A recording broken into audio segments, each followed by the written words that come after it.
Good morning, dear children. Welcome to the channel Physics by Vikas Zen.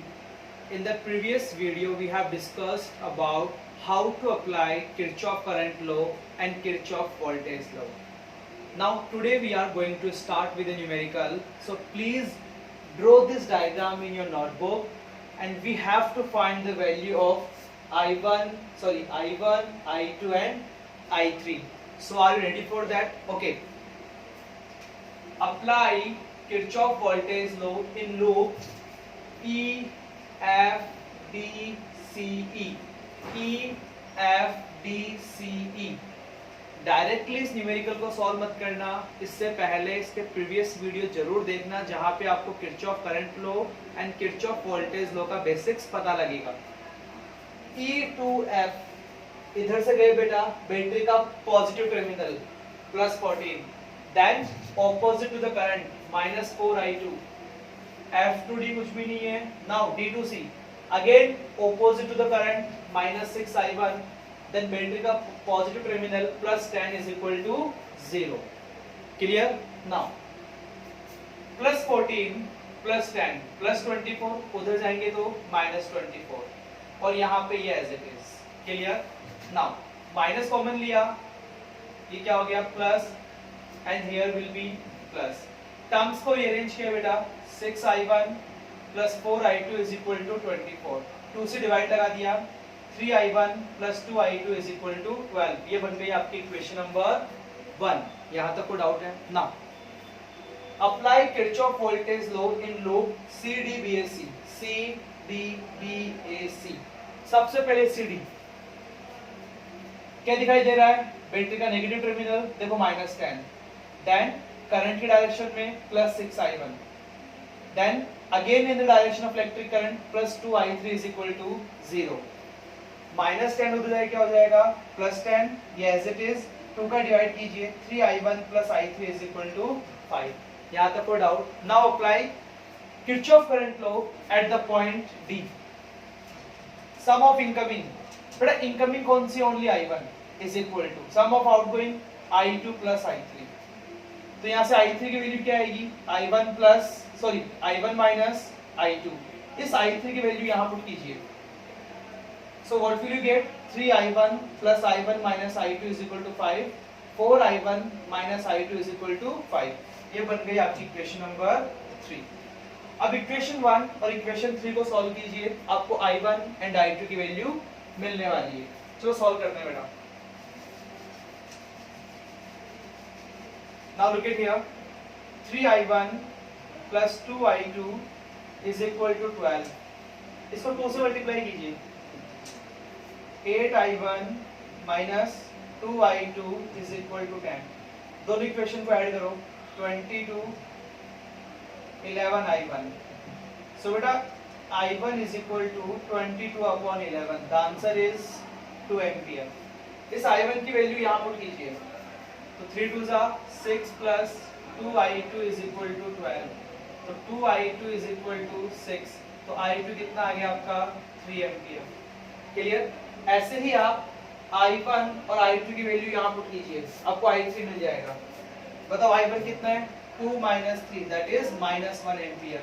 Minus क्या बता रहा है बेटा? कि जो इलेक्ट्रिक करंट की डायरेक्शन है वो इसके ऑपोजिट है। माइनस साइन मींस आपने डायरेक्शन ऐसा माना, बट एक्चुअल में करंट इसके ऑपोजिट फ्लो कर रही है। अगर ये पॉजिटिव आता तब ये डायरेक्शन आपकी राइट थी, और माइनस आ रहा है, इसका मतलब डायरेक्शन कुछ ऐसी है।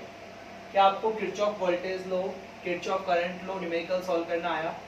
Clear? Please take a screenshot.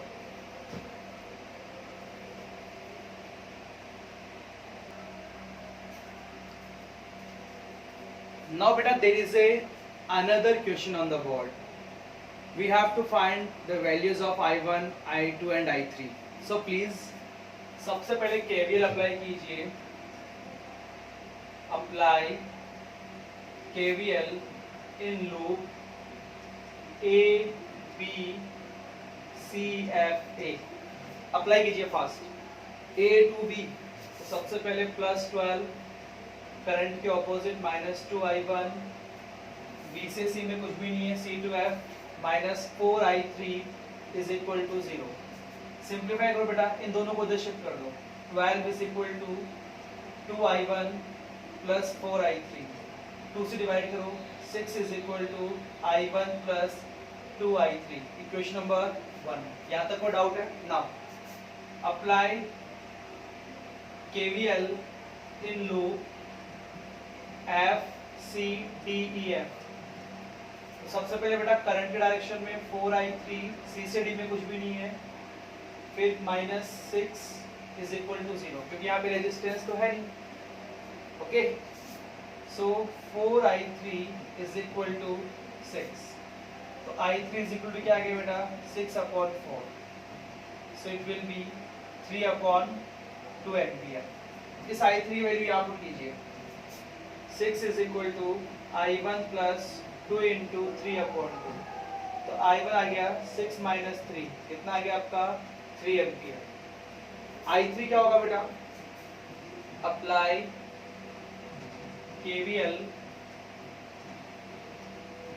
KVL at point F। अगर मुझे i2 निकालना है तो अप्लाई कीजिए, sum of incoming i1 plus i2 is equal to i3। बताओ i1 कितना है?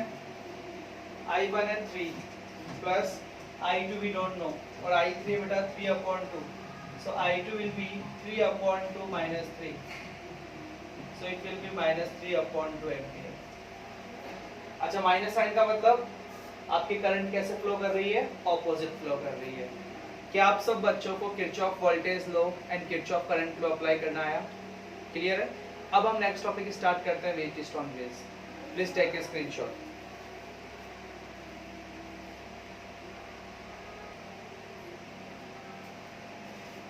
ओके बेटा, now topic is Wheatstone bridge.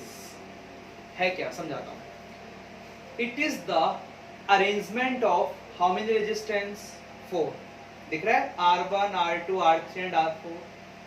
They are connected as the sides of a quadrilateral. A, B, C, D is a quadrilateral. A, B, B, C, C, D, D, A are the sides of the quadrilateral. उन sides पे क्या लगा हुआ है बेटा? Resistance लगा हुआ है। Between any two diagonal points, diagonal, A का diagonal क्या हुआ? C। क्या लगा रखा है मैंने? बैटरी एंड की। Remaining two diagonal points B and D, उनके बीच में क्या लगा रखा है बेटा मैंने? गैल्वेनोमीटर। क्या लगा रखा है? गैल्वेनोमीटर। यहां तक कोई डाउट आपको? Now Wheatstone bridge, it is an arrangement to find the value of unknown resistance. Find the value of unknown resistance. जिस रेजिस्टेंस की वैल्यू पता नहीं हो, उसकी वैल्यू फाइंड आउट करने के लिए हम किसका यूज करेंगे बेटा? व्हीटस्टोन ब्रिज का। क्लियर? नेक्स्ट, AC, इसे बोलते हैं बेटा बैटरी आर्म, ARM, क्योंकि यहाँ पे बैटरी कनेक्टेड है A और C के बीच में। BD, इसे बोलते हैं गैल्वेनोमीटर आर्म। आर्म मीन्स जो भी आपके पास में इसके साइड्स है, क्योंकि यहाँ पे क्या लगा हुआ है आपका? Galvanometer. Now next, what is the use of galvanometer? It is used to check the presence of electric current. It is used to check the presence of electric current. Now, अब सबसे इंपॉर्टेंट टॉपिक बताने जा रहा हूं, what is the balanced condition of Wheatstone bridge. Balanced condition of Wheatstone bridge. What is the meaning of balanced condition? इसका मतलब यह है बेटा, व्हीटस्टोन ने यह कहा, whenever there is no electric current passes through the galvanometer, इसे क्या बोलेंगे हम? Balanced condition of Wheatstone bridge. क्या बोला मैंने? when there is no electric current passes through the galvanometer. मतलब यहां से पास होने वाली इलेक्ट्रिक करंट जब जीरो हो जाएगी, इसे क्या बोलेंगे हम? Balanced condition of Wheatstone bridge. इसका मतलब यहां से कितनी करंट पास होगी बेटा? Ig which is equal to 0. Switch on किया, यहां से कितनी करंट फ्लो होगी? I. यहां से कितनी करंट गई बेटा? I1. और यहां से कितनी करंट गई? I2. सिंस यहां पे किसी भी टाइप का इलेक्ट्रिक करंट का फ्लो नहीं हो रहा, तो ये I1 जाके यहां पे आ जाएगी एज इट इज I1, और ये आपके I2 as it is. Clear? Now apply कीजिए KVL. Apply KVL in ABDA. Apply fastly KVL in ABDA. क्या मिलेगा आपको? प्लस I1 R1, यहाँ पे कुछ करंट है नहीं, फैक्टर 0 हो जाएगा, minus I2 R4 is equal to 0. I1 R1 is equal to I2 R4. So बेटा I1 अपॉन I2 किसके इक्वल होगा? R4 अपॉन R1 के. क्लियर? I1 अपॉन I2 किसके इक्वल होगा? R4 अपॉन R1 के. ये बन गई आपकी इक्वेशन नंबर 1. यहां तक कोई डाउट है आपको? Now next, apply KVL in BCDB. बताओ जल्दी से. Plus I1 R2 minus I2 R3 is equal to 0. So I1 R2 is equal to I2 R3. So I1 upon I2 क्या आएगा बेटा यहाँ पे? R3 upon R2. Equation number 2. बताओ equation 1 और 2 से क्या कहोगे? इक्वेशन 1 एंड 2 से क्या कहोगे? सर जब लेफ्ट हैंड साइड इक्वल है तो राइट हैंड साइड भी इक्वल होना चाहिए. R4 upon R1 is equal to R3 upon R2. Clear? Now do reciprocal. R1 upon R4 is equal to R2 upon R3. This is called balanced condition of Wheatstone bridge. अब आप बोलोगे sir reciprocal करने की जरूरत क्या थी? बताता हूं बेटा. इन दोनों का रेशियो, अगर इन दोनों के रेशियो के इक्वल है तो यहां से कितनी करंट पास होगी? 0 करंट. क्या बोला मैंने? अगर इन दो रेजिस्टेंस का रेशियो इन दो रेजिस्टेंस के रेशियो के इक्वल है तो यहां से कितनी करंट पास होगी? 0. देखो R1 upon R4 is equal to R2 upon R3.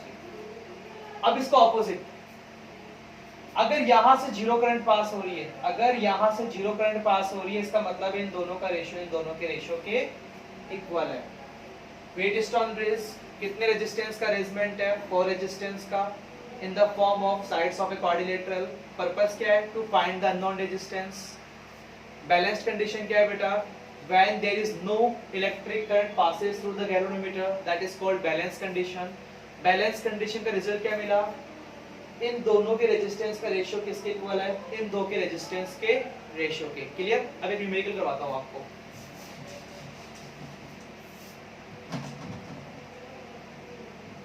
इसी डायग्राम के अंदर ये X है, ये 100 ओम है, ये 10 ओम है और ये 20 ओम है, और यहां से 0 करंट पास हो रही है. तो बताओ X की वैल्यू क्या होगी? तो इन दोनों का ratio X upon 100 is equal to 10 upon 20. 0 0 cancel, cross multiply कीजिए, 100 upon 2. Answer is 50 ohm. Clear? Second देखो बेटा, अब कुछ ऐसे कनेक्टेड हो, ठीक है?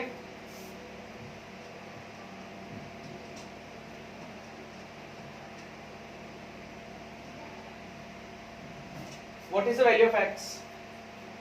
तो x अपॉन 6 प्लस 6 सीरीज में कनेक्टेड है, 12 is equal to 4 upon 8. x is equal to 12 multiply by 4 upon 8. The answer is 3 ohm. So are you getting up to the Wheatstone bridge? In the next video we will discuss the application of Wheatstone bridge and various numericals depending on the application of the Wheatstone bridge. आपका topic होगा meter bridge, जो Wheatstone की application है. Thank you, have a nice day, take care.